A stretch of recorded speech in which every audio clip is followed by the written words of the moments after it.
ಇವಾಗ ಅಡ್ಡಿಲ್ಲ, ಒಳ್ಳೆ ಕೆಲಸ. ಶೂನ್ಯ ಪಟ್ಟಿ ಮೇಲೆ ಕೊಡ್ರಿ, ಅದು ಕೆಲವ್ರಿಗೆ ಬೇಕಾದವ್ರು ಕೊಡ್ತೀರಿ, ಎಲ್ಲರಿಗೆಲ್ಲ. ಅದಕ್ಕೆ ಹೇಳಿ ಅವ್ರು ಹೇಳ್ತಾ ಇದ್ದಾರೆ ಪತ್ತ ಕೊಡೋದಿಲ್ಲಪ್ಪ ನಿಮಗೆ ಅಂದ್ರೆ ಇದರರ್ಥ ನಿಮ್ಗೆ ಸಾಲ ತಪ್ಪಿಸ್ತೀವಿ ಅಂತ.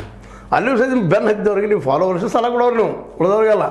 ಜಾರಕಿಹೊಳಿ ತಮ್ಗೆ ಯಾರು ಬೆನ್ನತ್ತೆ ಅವ್ರಿಗೆ ಸಾಲ ಕೊಡೋರ, ಕತ್ತಿಯವ್ರು ತಮಗೆ ಯಾರು ಬೆನ್ನತ್ತೆ ಅವ್ರಿಗೆ ಸಾಲ ಕೊಡೋರ, ಎ ಬಿ ಪಾಟೀಲ್ ತಮಗೆ ಯಾರು ಬೆನ್ನತ್ತೆ ಅವ್ರಿಗೆ ಸಾಲ ಕೊಡೋರ. ಅಂದರೆ ಬೆನ್ನತ್ತು ಹಿಂಬಾಲಕರಿಗೆ ಮಾತ್ರ, ಆ ರೈತರಿಗೆ ಮಾತ್ರ ಸವಲತ್ತು ಸಾಲ.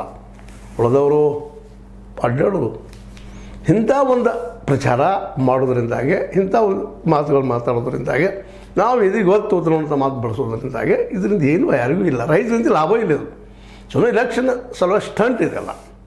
ಇಂಥ ಸ್ಟಂಟ್ ಮಾಡೋಕ್ಕಿಂತಲೂ ಒಂದು ಒಳ್ಳೆಯ ಭಾಷೆಯನ್ನು ಮತ್ತು ರೈತರು ನಿಜವಾಗಿ ನೀವು ಏನು ಮಾಡಲಿಕ್ಕೆ ಹೊರಟಿದ್ದೀರಿ ಕಲ್ಪನೆ ಕೊಡೋರಿಗೆ, ಮತ್ತು ಎಲ್ಲ ರೈತರು ಲಾಭವನ್ನು BDCC ಬ್ಯಾಂಕನ್ನು ಯಾವ ರೀತಿ ತಯಾರು ಮಾಡ್ತೀರಿ ಅದನ್ನ ಹೇಳ್ರಿ.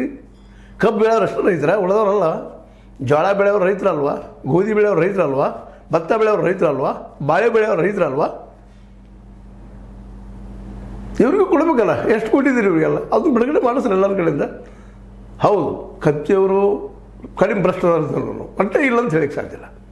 500ರಿಂದ 600,000 ಕೋಟಿ ತನಕ ತಂದಿದ್ದಾರೆ, 20-27 ವರ್ಷ ಆಳಿದ್ದಾರೆ. ಅದರಿಂದ ತಾವು ಮಾಡ್ಕೊಂಡಿದ್ದಾರೆ, ಆಸ್ತಿ ಮಾಡ್ಕೊಂಡಿದ್ದಾರೆ. ಅದು ಸುಳ್ಳೇನಲ್ಲ. ಇವತ್ತು ಅವರು ಜಾರಕಿಹೊಳಿ ಗುಂಪುಗಳ ಮೇಲೆ ಆರೋಪ ಮಾಡ್ತಾರೆ.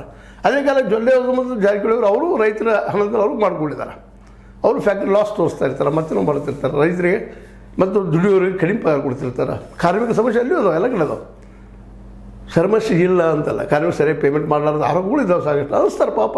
ಇದು ಒಂದು ಹೋದಿತ್ತಪ್ಪ ನಮ್ಮ ಕೈಯಾಗ. ಒಂದು 5,000-6,000 ಪೇಮೆಂಟ್ ಕೊಟ್ಟು ದುಡಿಸ್ಕೊತಾರೆ.